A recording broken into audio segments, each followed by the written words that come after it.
Welcome to Suman IT TV.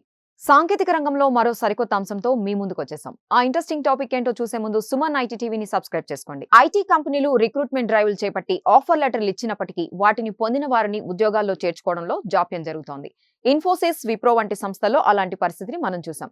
అయితే 2 ఏళ్ల క్రితం తమ ఆర్గనైజేషన్ కు సెలెక్ట్ అయిన వారిని త్వరలోనే ఆన్ బోర్డ్ చేసుకుంటామని ఇన్ఫోసిస్ ఇటీవలే ప్రకటించింది. తాజాగా విప్రో కూడా అదే మాట చెప్పింది. గతంలో ఆఫర్ లెటర్లు అందుకున్న ఫ్రెషర్స్ అందరినీ నియమించుకుంటున్నట్టు తెలిపింది. 2024 ఫైనాన్షియల్ ఇయర్ తొలి క్వార్టర్లో 3,000 మంది నెక్స్ట్ జెన్ అసోసియేట్స్ ను రిక్రూట్ చేసుకుంటున్నట్టు వెల్లడించింది. ఈ మొత్తం సంవత్సరంలో వారి సంఖ్య 12,000 వరకు ఉండే అవకాశం ఉంది. మరోవైపు ఆన్ క్యాంపస్ డ్రైవ్స్ తో పాటు ఆఫ్ క్యాంపస్ నియామకాలపై కూడా విప్రో ఫోకస్ చేస్తోంది. దీనిలో భాగంగా ప్రస్తుత ఏడాదిలో పెద్ద ఎత్తున రిక్రూట్మెంట్ చేపట్టే యోచనలో ఉంది. Gen AI, cyber security, cloud విభాగాల్లో ఇవి ఉండబోతున్నాయి. వీటి ద్వారా వేలాది మందికి జాబ్స్ దక్కనున్నాయి.